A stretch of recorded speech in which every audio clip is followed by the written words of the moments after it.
Hello दोस्तों, एक बार फिर आपका स्वागत है आपके चैनल वाइल्ड फैक्ट में। भारतीय उपमहाद्वीप अपनी अभिन्न सांस्कृतिक धरोहर, अतुल्य प्राकृतिक सौंदर्य, घने विशाल जंगलों और वन्य जीवों के लिए पूरे विश्व भर में अपनी अलग छवि रखता है। इन्हीं वन्य जीवों में विविधता का एक उदाहरण है भारतीय ग्रे मंगूस, जिसे हिंदी में नेवला भी कहा जाता है। ये बेहद फुर्तीला जीव वेस्टर्न एशिया और भारत का मूल निवासी है। चूहे के जैसी बनावट वाले इन जीवों का चूहों से कोई रिश्ता नहीं है। ओमनिवोरस प्रवृत्ति की ये प्रजाति शाकाहार और मांसाहार दोनों तरह के भोजन पर जिंदा रह सकते हैं।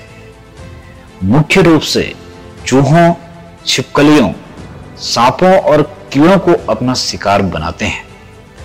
सामान्यतः खुले झाड़ियों वाले जंगलों, खेतों में इंसानी बस्तियों के आसपास ही पाए जाते हैं। गर्म स्थानों में ये गर्मी से बचने के लिए जमीन पर बने बिलों, खोखले पेड़ों में चले जाते हैं। ये बेहद फुर्तीला कुशल शिकारी दिन और रात दोनों समय ही सक्रिय रहता है।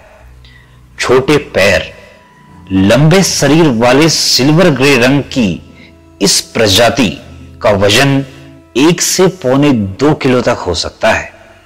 इनके 30 से 40 सेंटीमीटर शरीर के साथ 30 सेंटीमीटर लंबी सफेद छोर वाली पूंछ होती है। सामान्य रूप से इनका जीवन काल 7 से 12 वर्ष तक हो सकता है। आमतौर पर नेवले की प्रजाति सांपों के शिकार के लिए पूरी दुनिया में मशहूर है। तो आइए जानते हैं कि क्या होगा जब एक नेवला टकराता है एक किंग कोबरा से। किंग कोबरा दुनिया के सबसे बड़े और बेहद जहरीले सांपों में से एक है, जिसकी लंबाई 20 फीट तक हो सकती है और इनका वजन 35 पाउंड तक हो सकता है। इसका न्यूरोटॉक्सिक जहर एक वयस्क आदमी को 30 मिनट में ही मार सकता है। जंगल में 2 लोगों से हमेशा बचने की कोशिश करता है, एक इंसानों से और दूसरा नेवलों से।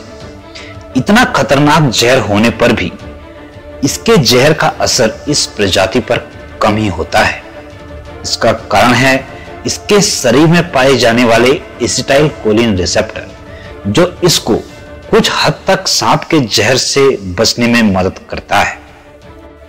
हमेशा शिकार के लिए तैयार इस कुशल शिकारी का बार बार सांपों से सामना हो ही जाता है। इसका बड़ा कारण है दोनों का एक जैसी जगह में खाने की तलाश में निकलना। इनके आमने सामने आने पर नेवले के तेज रिफ्लेक्स और तेज तीखे दांतों से सांप का बचना बेहद मुश्किल होता है और जीत का इनाम नेवले को मिलने की संभावना 70 से 80% तक रहती है। आगे भी इसी तरह की जानकारियों के लिए आप हमसे जुड़े रहें।